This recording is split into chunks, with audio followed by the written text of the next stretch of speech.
So we've come out on the beautiful south coast today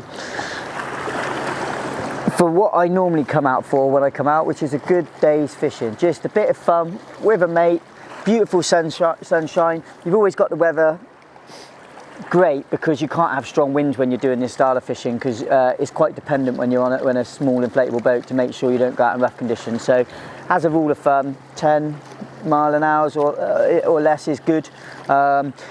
And then when you come out here, you can target lots of different things like we did this morning. So we came out and we fired out far, went to a few marks I knew, and then we just went feathering.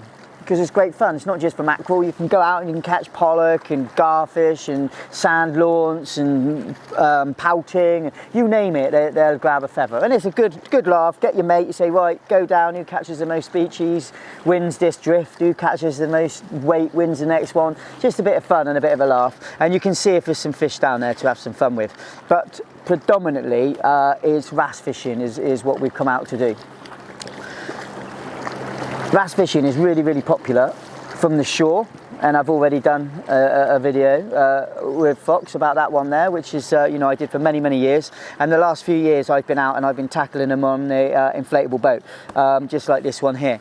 So after walking many miles for many years, I decided, you know what, I've done a lot of boat fishing in my time, whether it's on reservoirs. My dad had a boat for years in a local sea fishing club, so I'm quite used to boat fishing. I'm quite confident with boats. I decided it was time to take the plunge and get a boat, decent engine, auxiliary engine, make sure it's super safe, flares, life jackets, all the health and safety things, make sure it's safe, never going more than a mile offshore, but predominantly 90% of the time inshore fishing in little bays like this, and fishing for wrasse, because I love it. Every single wrasse I catch is different. They're different sizes, they look different, they fight so hard for those few seconds, you know, 5, 10, 15 seconds. It's an incredible fight on balanced tackle, and it's great fun, and you can catch many a day. Some days I might catch, you know, half a dozen, 10. Other days I might catch 50 or 60, just depends. But it's great fun, it's a great day out, and I'm going to talk to you about a few of the things I do which hopefully put a few more wrasse on the bank.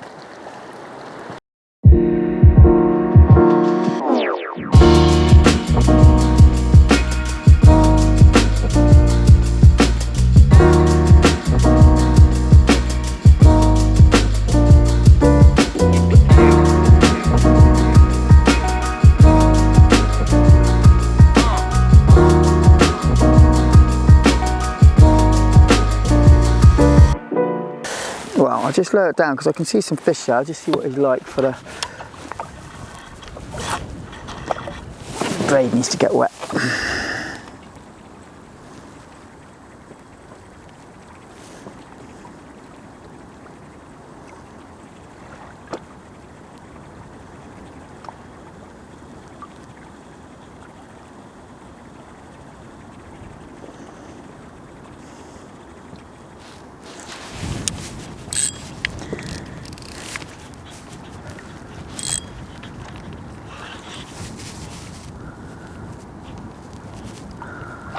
Yeah, you catch on that.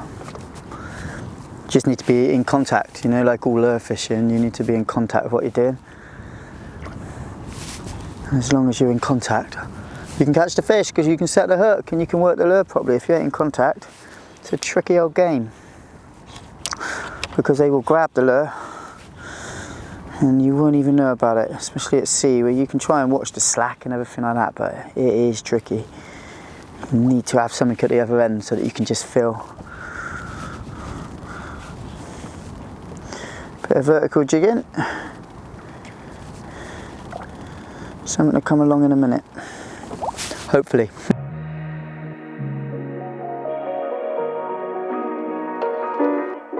Yeah, my feathers are there, I can see them on the screen.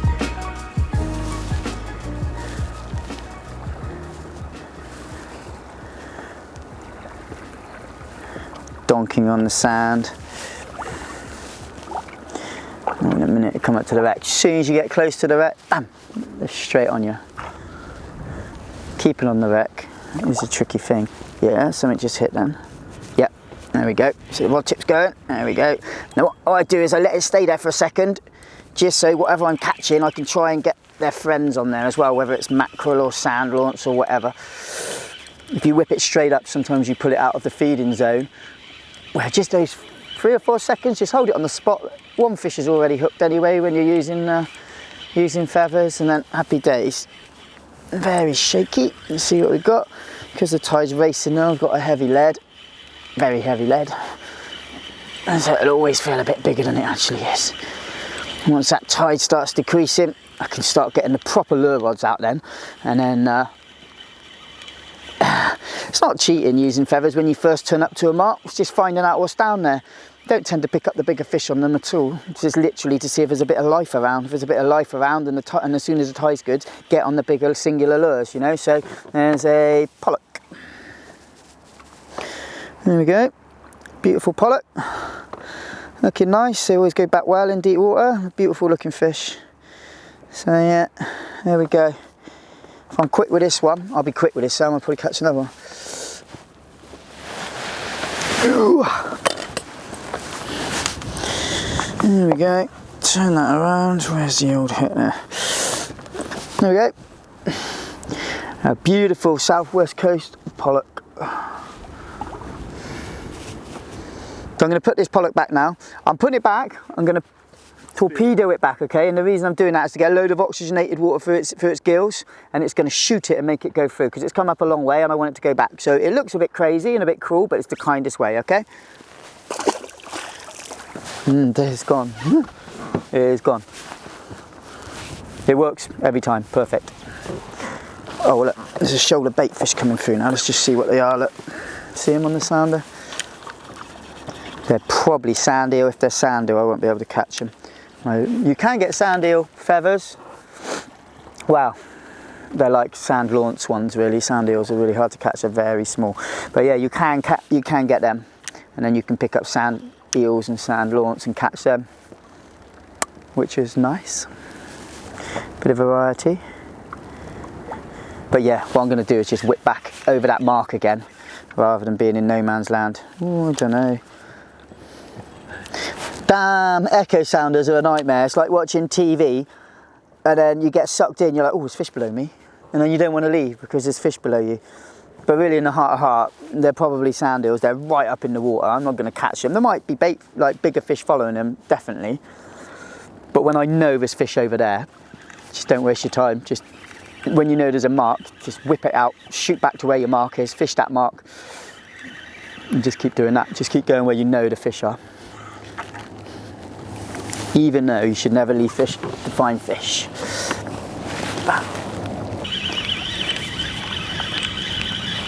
Amazing how many fish you get down there. Ooh, got heavy. Small. Not sure what it is. It was on the, I reckon I'm going to go for a sand launce. That's my bet. Shaky, streamlined. That's my bet. Or just something little. I reckon that's a good bet. Oh, mackerel.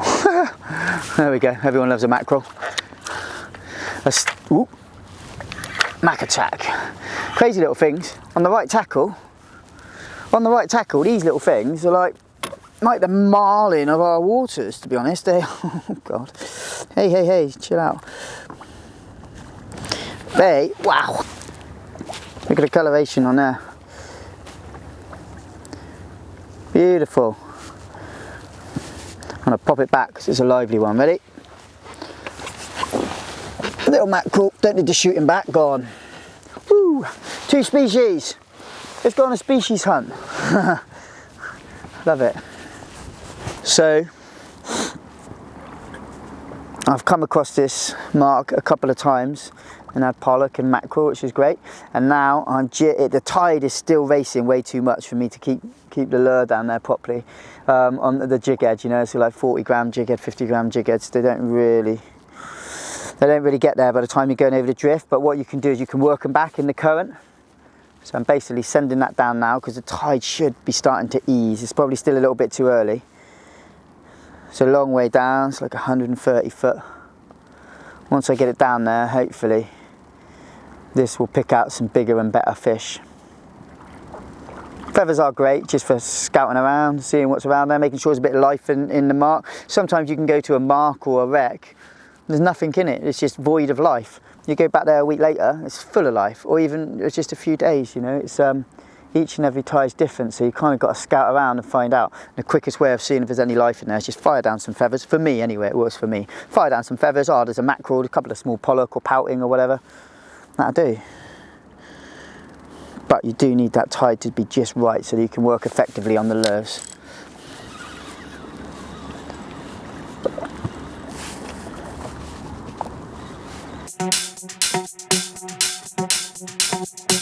I can get you through this when it hurts and it's bad, yeah.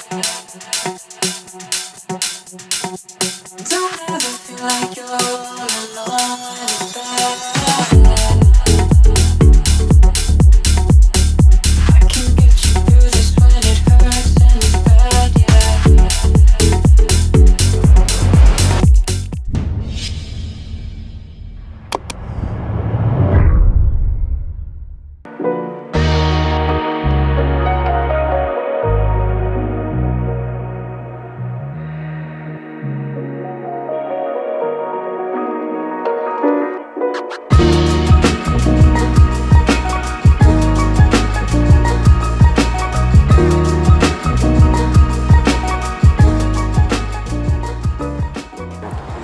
So there you go, we've got a beautiful lure caught wrasse.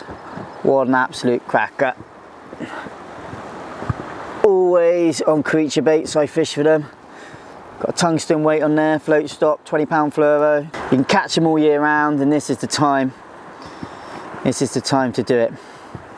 Doesn't matter if you're on a family holiday off the shore, little boat trip out in the evening out the harbour for mackerel and you want to take your light lure rod, or you want to purposely come out targeting them off the rocks with a couple of mates, casting into the gullies. They are wicked fun.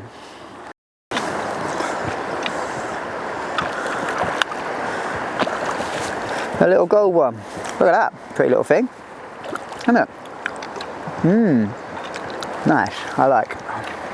Whoa. Whoa, this one's an angry one. Whoa, whoa, whoa, whoa, whoa. This is a little feisty one. You can see the lure just sticking out there. So similar to perch fishing, just twitch, twitch, pause, twitch, twitch, pause.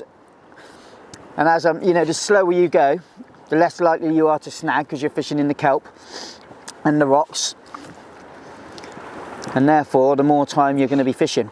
And yeah, it's just beefed up, stepped up perch fishing. Beefed up, stepped up perch rods. And away you go. Hours of fun. Amazing. Let's get this one back.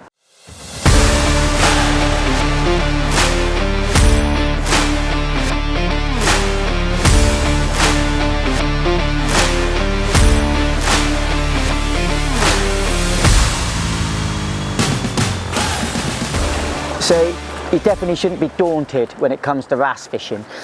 If you've ever done perch fishing on lures, there's a million videos out there for it. I've done plenty, and there's plenty of other anglers who have as well. It is so similar, and the crossover is so close. You know, most of the rods are between 7. This is between 7 and 28 gram. This rod, 10 to 30 gram, for 10 to 20 gram. That type of thing. You want it to be tippy enough that you can feel the weight you're using, which is anywhere between kind of 5 and 12, 14 gram cone weight. So you want to be able to feel that going across the bottom. As a rule of thumb, the slower I can get that to go, less time you'll snag up in the kelp and the rocks, because you can just inch it over all the snags and all the boulders, and obviously the less time you're snagged up, the more time you're going to catch fish. I go for braid, which is anywhere between 20 and 30 pounds, and a leader, 20 pounds. 20-pound leader sounds a lot. You know, these fish are quite often between 2 and 4 pounds. But it's a rubbing leader. You can't have braid straight through because the braid will just go on the rock, and that'll be the end of that. So the 20-pound fluorocarbon is literally to give a buffer, because when they dive into that kelp and to that reef, you want to be able to lock and hold. The drag has to be at full lock. You're relying on the compression of the rod because you're never casting that far out, just to literally, you know, it's a hit and hold situation. Your adrenaline's pumping, and it's and then you get them out of there, and away you go. So you need that rod supple enough to feel a bite, braid, 20 to 30 pound, and then that fluorocarbon leader, and then that would take you down to the end tackle. Right. So, with regards to the rods and the reels, I use a multiplier. I never used to use a multiplier for years. I always used to go climbing up and down all the rocks and everything with mates, and it was always a fixed spool, still 7 to 28 gram rod, but always a fixed spool, because when I'm on the boat I can go right to where they live and I don't have to cast far, so I can use a multiplier. And with a multiplier, because I'm forever moving it in, lowering the rod down, getting the slack, I'm quite often hitting the gear release button, and that just gives me a little bit of slack when I go over a boulder and into a depression, so I'm always just crawling the lure along the bottom. So that just works for me. I could have stayed with fixed spool, and to be honest, it probably wouldn't have made a huge amount of difference. It's just personal preference. Then when I look at the hooks and the lures, wow, you know, it's lures for fishing. The world's your oyster, really. I love using creature baits. I love using the floating creature baits, which we do in 9 centimetre. I find with a 3/0 hook, a cone weight, Texas weight, between 7 and 12 gram. It's all I do now, really. Now and again, when we're testing lures and things like that, I will experiment. But I'm so confident in my setup now that I'm literally just a one-trick pony with it. But I'll quite often fish with mates on the boat, and they'll be fishing different lures to me, and they'll be catching plenty of wrasse as well. So again, that's just one of my things which I do, and it works for me. Obviously, I'm on a boat today, and you might think, well, that's okay, he's got a boat, it's easy for him to do. There's loads of different ways you can still get out and still go wrasse fishing. There's, especially around the south coast, I know about. I don't know so much about other parts of the country, but I'm fairly sure at this time of year, you know, the water today is 17 degrees, yeah, just below 17 degrees, the water temperature. So a lot of species move in close, from the sand eel and the sand launce, the gurnard, the garfish, the mackerel, the wrasse are more active in close. So there's loads of species there. And what happens is a lot of the charter boats, rather than going out and doing long 8 and 12 hour trips and deep sea fishing over wrecks and stuff, quite often they'll do 4-hour trips, 3-4 hour trips. So they'll do them on Tuesday, Monday nights, that type of thing. And you can go out 20, 30 pounds and they'll stay inshore purposely for lure anglers to actually target all the species I've just mentioned on kind of light perch, heavy perch gear, sorry. So it's one way of doing it. You know, these boats here, this one's from the Inflatable Boat Company, from Carlo, who's a friend of mine, and they're not as expensive as you think. You know, you can get a friend, a couple of you even, you know, and you can part share in it. Maybe one, you can store them in your garage, they go in the boot of a car. The whole concept is the flexibility of an inflatable boat. So, you know, I don't have the room for a full-size trailer or towing facility for a trailer, but I have this boat. I can roll it up, deflate it, I can carry it on my own. I hoist it up into the loft in the garage, so it's up in the loft, it's out of the way, it can't get any rodents on it. You get the engine, I've got a quite big engine, but you can get smaller engines and they work absolutely fine. Pick up a cheap second-hand echo sounder. As long as you stay safe, that's the biggest thing you can do, is stay safe with your life jackets and your flares. You've got to have a VHF radio, which I've got in here as well.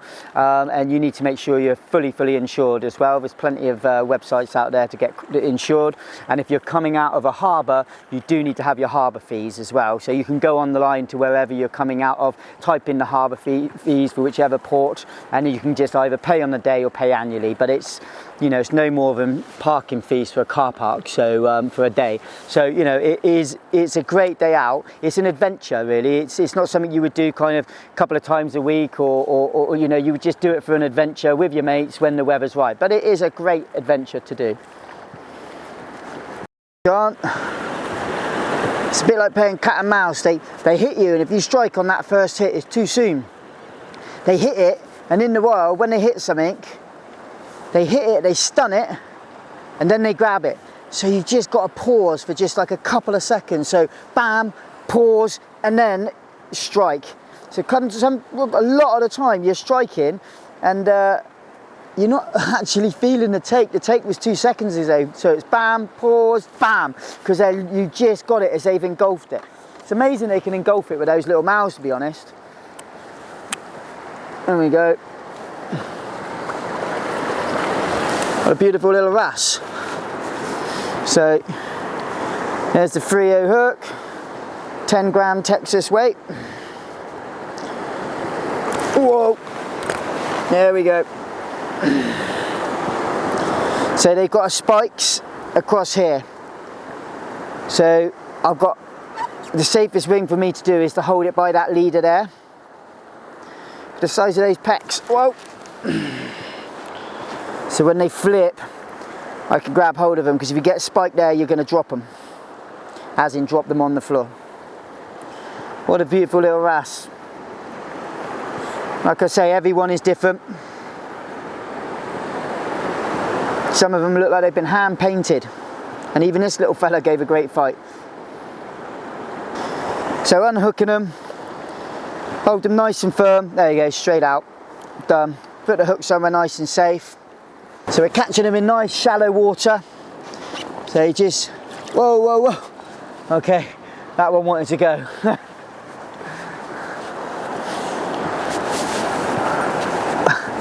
Okay, let's get ready, cast out and catch another one. So what I'm doing here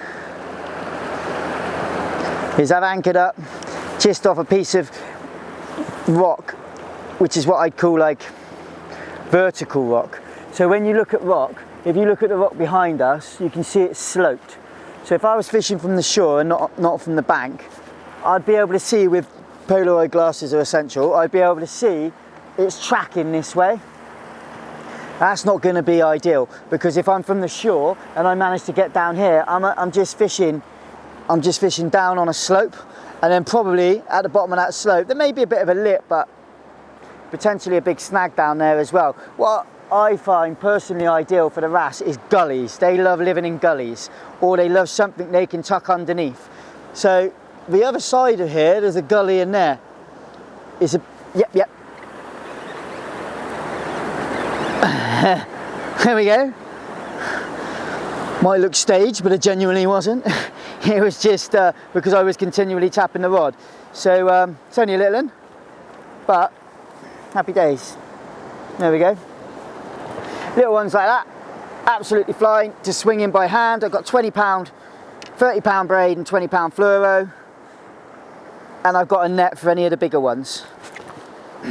They are a bit flippy when you get them in at this size, because they've not been played out, so you do have to be careful.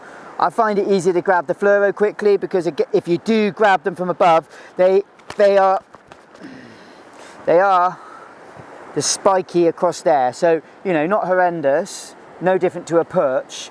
But if you try and grab a perch when it's falling down, you're going to get the same. You're going to get spikes in your hand, so just got to be a bit careful, okay? And there we go. A nice little camo one. Right, let's get this one back and see if there's another one out there.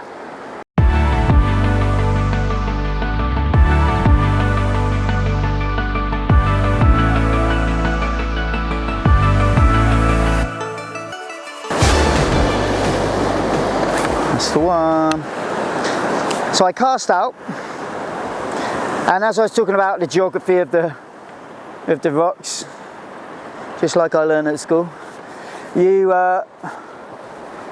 when I look at these rocks over here, they're just it's a sheer face. So what happens is when the water smashes and smashes and smashing it, it doesn't really do a lot.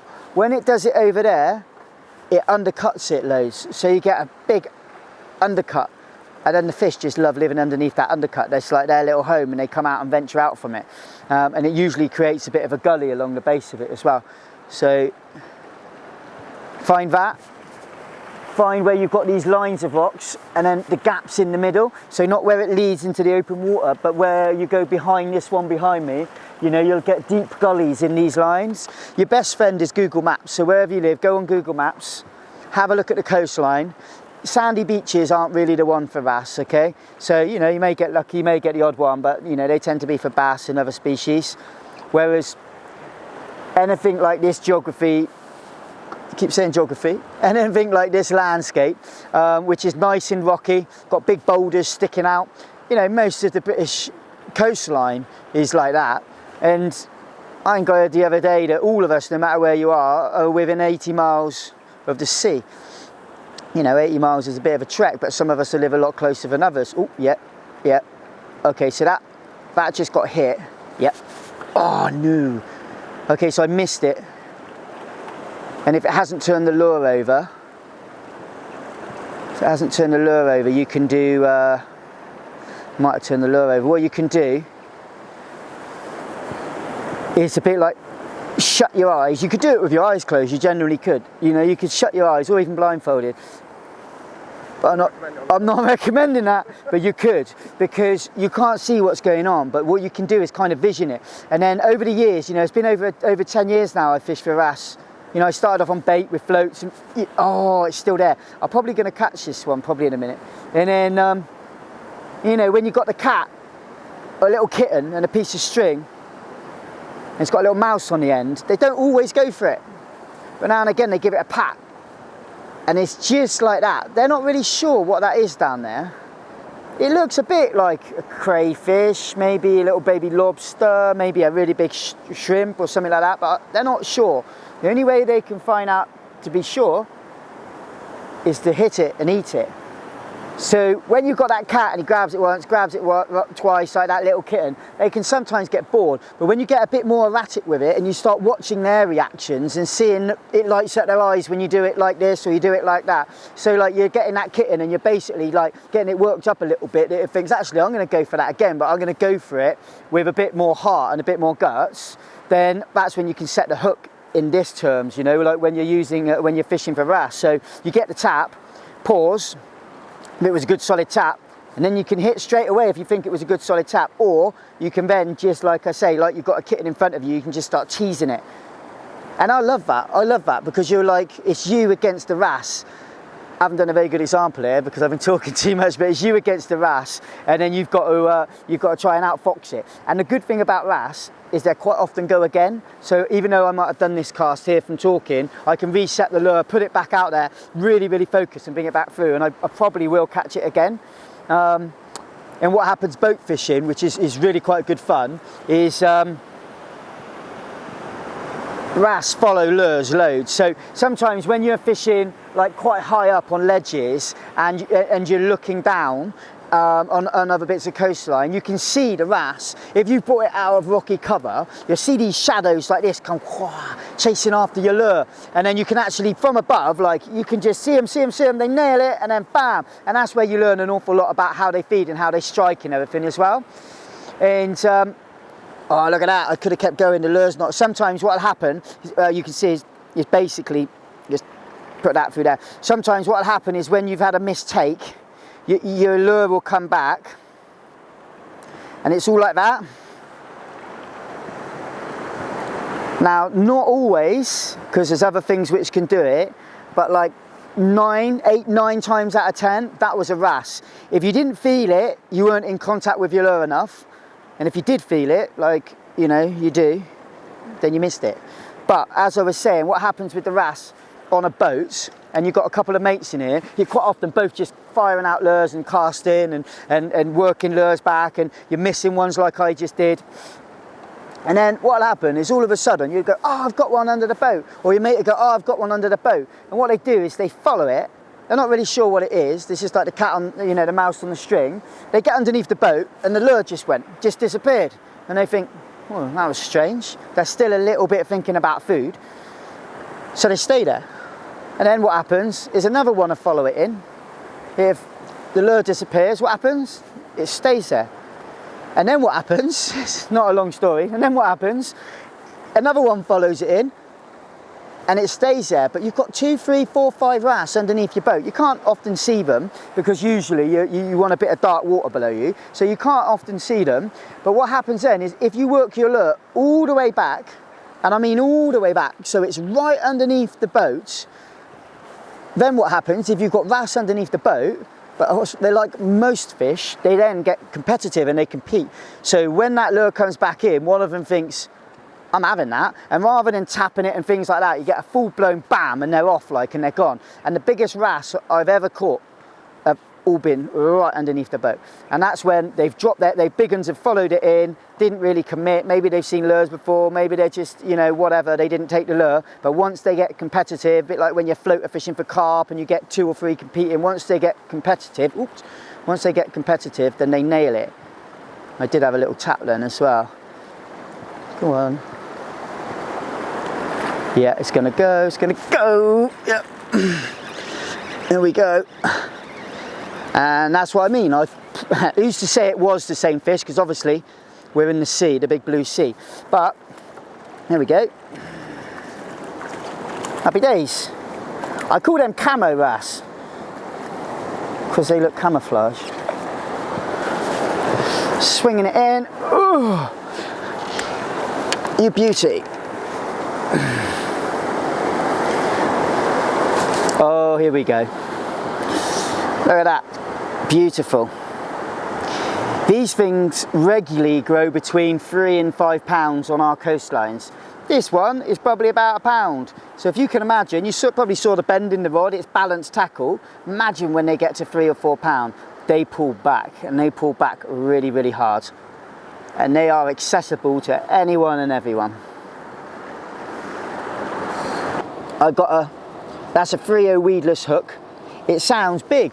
3/0, wow. Well, you've just seen, you know, I can catch wrasse, which is less than a pound on that. So is the hook too big?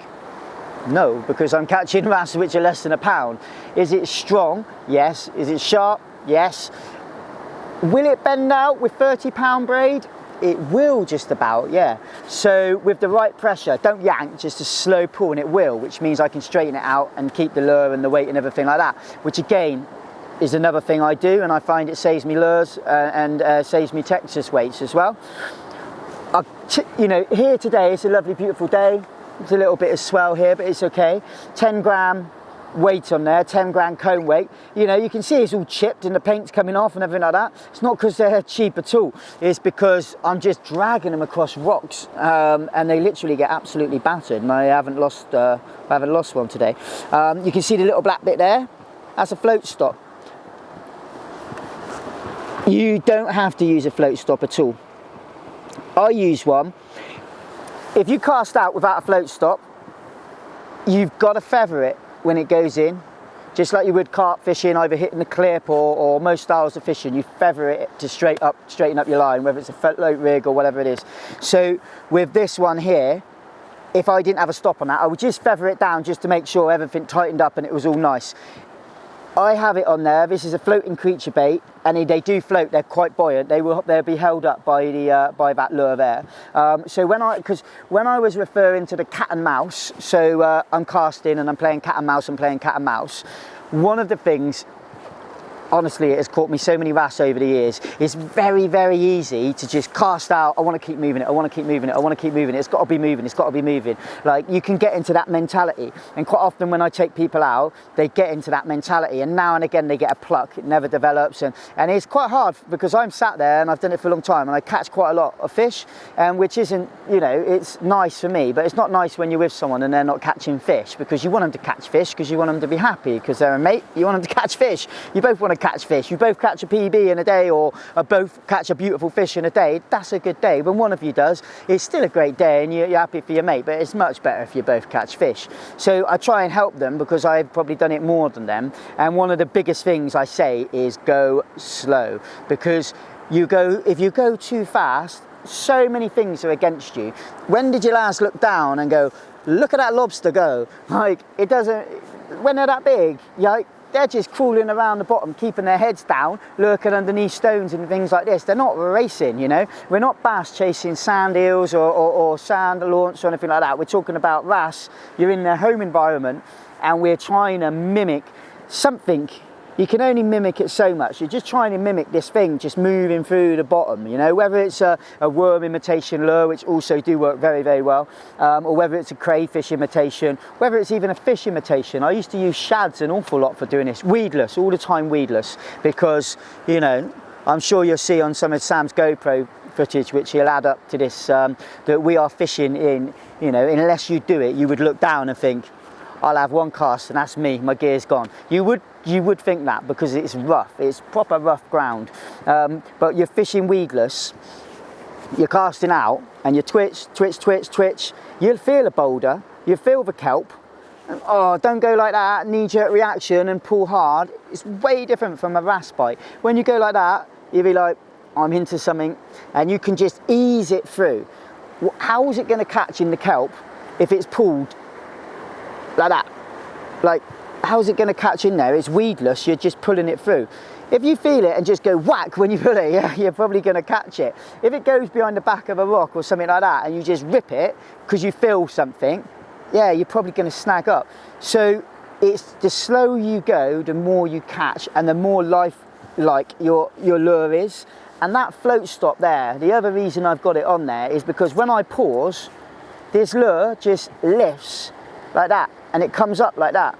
Now, like, it's quite a defensive mechanism of these types of things anyway, that they come up, you know, and a bit like crayfish, they snap and everything. So when I totally stop, it doesn't come straight up because you've got a bit of tide and things like that, but it will slowly come up like that. And that is the time, that's the time when you catch the wary ones, really. So, because they're pluck, pluck, pluck, they haven't really committed. You've got a sneaky feeling there's probably still one behind you and it's followed you quite far. You just think it. And quite often I'll just think, do you know what, I swear after that there's one there. And I'll just stop and I'll just pause and I'll wait for up to 10 seconds. And just when you just think, I don't know, maybe not, whack, it absolutely engulfs it because it's not moving or anything like that. It sucks the whole thing in and it whacks it and it goes. And those bites are just, they're absolutely nailed and they're off. And they're quite often the biggest fish as well, which is wicked. So, with that, I'm going to cast that again, see if we can catch another one.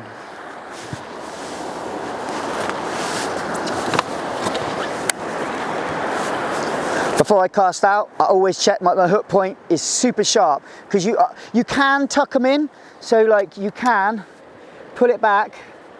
That's a little bit far up actually, but you can just pull it back and tuck it under like that. And then when you get a bite, it literally rips through. You need to tuck it a little bit less than that. That was a poor show. So you literally just nick it. You can just nick it underneath so it's smooth, so there's nothing there, and then when you hit it, it'll come back through, okay? Or you can just set the hook a little bit different so you've got it totally flush in there, and then you've got these little bits which are sticking out a little bit. And then, but I just make sure that hook is super sharp. I don't actually cover the hook point and bed it in. And I don't lose that many lures at all, like maybe 1 or 2 a day if I'm unlucky. Some days I'll go the whole day. But making sure that the hook is sharp. I always have a hook sharpener with me, always. There's no point in de-rigging just because you could just do a quick file on the hook and have it back as good as new. And then that is it, put it straight out there. Always expect a bite instantly because they can be instant. There's 20 foot of clarity here today. So you're casting out probably against a rock face and they're just looking out all the time. They're always alert, they've got to be alert. We see seals in here all the time. There's dolphins around. I'm not saying they'll all eat wrasse, but they'll definitely put the wind up them a little bit. So they keep their wits about them, you know. They're wild fish. So they're always looking for an easy meal and also to make sure they don't get predated.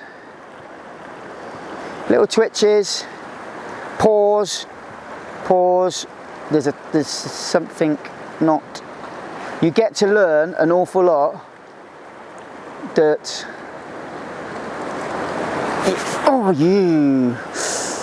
Nah. I would have thought that was going to go then. Now, you got to try and play the game of cat and mouse. Is it still there? Has it turned the lure over? Like I said, you know, when they turn the lure over, you're not catching. You ain't catching. That is a dead cast. Did it turn the lure over? You never know for sure. Sometimes it's worth just reeling it in real quickly, resetting the lure if it needs resetting, firing it back out past it again and getting it again.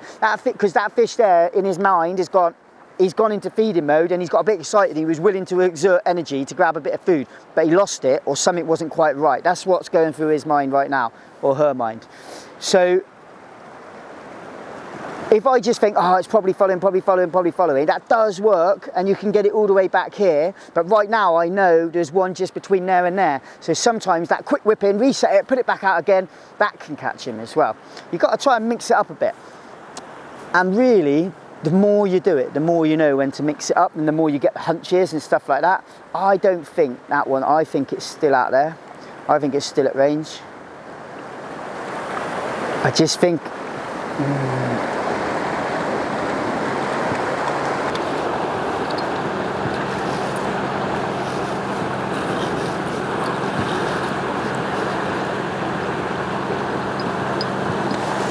So, I just missed the wrasse. The hook point just wasn't quite sharp enough. Wrasse have got tough old mouths. They crunch limpets off rocks and eat crabs. Like, they got tough old mouths. Really, really, really tough. Their teeth are just, you know, I should have stood up for that. Their teeth, if you put your finger in their mouth, I wouldn't recommend it. It would be a very bad thing to do. They've got just, you know, you imagine if you had a set of dentures and you were quite happy crunching up limpets or crabs in their shells.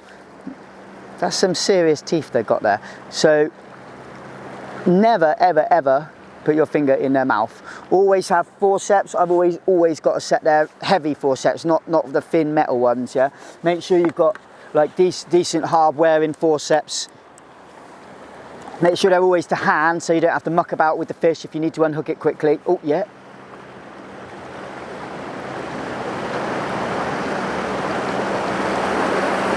Oh.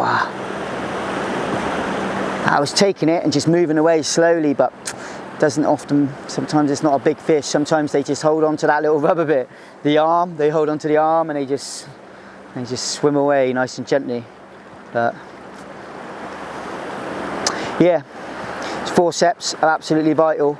Fingers in the mouth, that's a no-no. Yeah. Oh, come on. We're playing cat and mouse here. Come on. Yeah. Go on.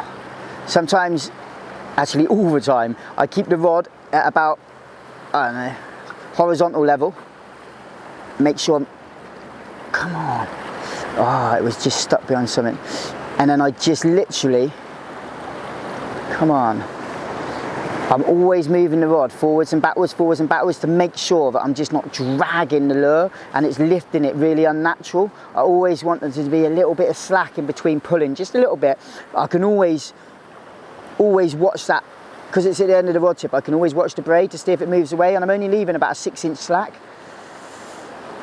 Nah, it's gone into a bit of kelp there. There's definitely a fish there, which I'm going to catch in the next cast or two, definitely. Ah, look. There's a telltale sign.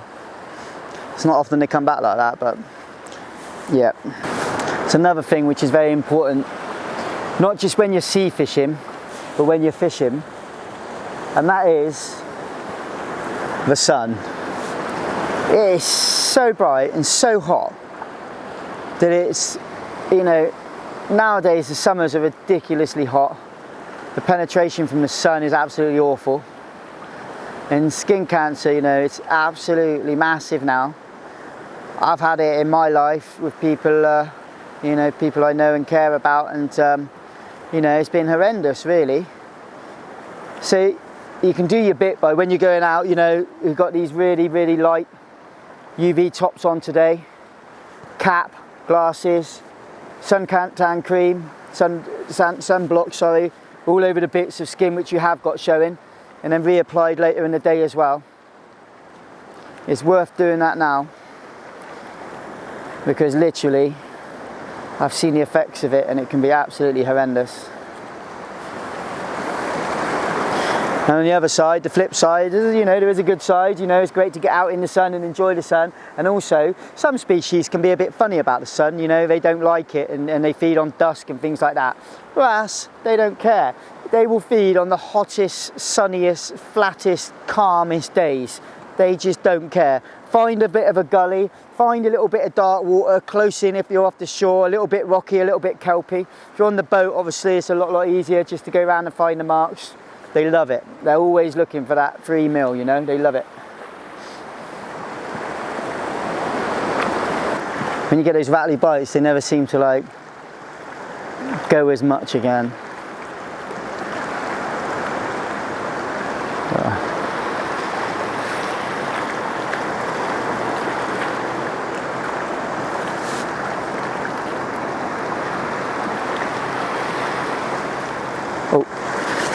Oh, it's playing cat and mouse. Don't know if it'll go again. You can easily make the mistake of when they're just tapping, thinking they're little fish, but they're not always little fish. So you've got to treat every one of them as a decent fish and really try and catch it. Oh, it just won't properly commit. There we go. Oh, yep, that is a better. So hard to tell with wrasse, because even when you hook a pound on balance gear, for those first 5 seconds you're like, oh, it's a monster. It is pulling back a bit, but it's not. I can see it. It's an okay wrasse, but it's not a monster. Happy days. Well, let's get this one in. Oh, it's a pretty one. Oh, it's a lovely one too. Whoa, whoa, whoa, whoa, whoa. When they curl up, they're quite often just about to jump. So, what a lovely, wow. What a lovely fish. Each and every one is so different.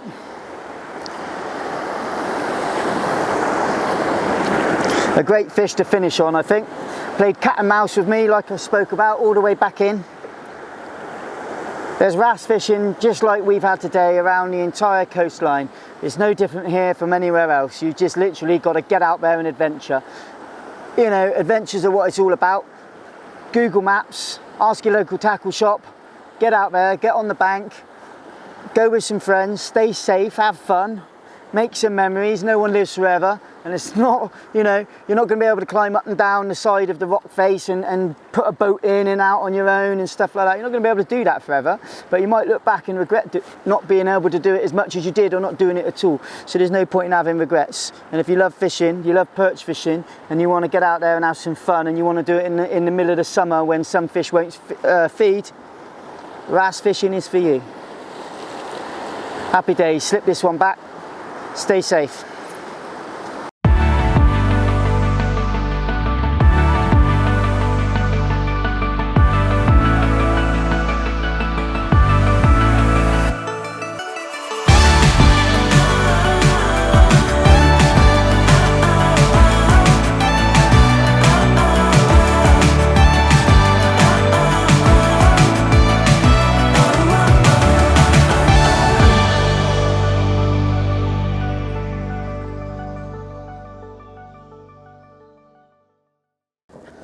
So we spoke about boats today. I've been on a boat today, and this is the boat. So it's from inflatableboatfishing.com. Carlo runs it. He's a great guy, and he's full of advice. So if you're thinking, I love the look of that. That looked like a great adventure they had today, but I don't know where to start. Go on their website or their Facebook page, message Carlo. He's your man, and he can answer any questions about what size boat would suit you, about all the health and safety, different anchors, different engines, echo sounders. They sell the absolute lot. You'll find him on Facebook, you'll see them on Instagram, and you'll also find him on his website as well. We'll put a little link up here anyway so that you can see where to look into it. He can tell you everything you need to know. I have an aluminium deck in this. It's rock solid, which means I can stand up all day. It's not an air deck. It takes me 16, 17 minutes, yes, I've timed it, to take it out my vehicle and have it fully ready to go for fishing. So I can store a boat at home in my garage, takes up no space whatsoever. I put it all up in the loft on a pulley system, and it's all in there. And then when I want to go sea fishing, or in the rivers as well, I've got a boat which can take me and a mate, and we can go out and we can go on crazy adventures, and it's wicked fun. So if you're interested, hook up with Carlo, and if you do, I hope you have a great adventure.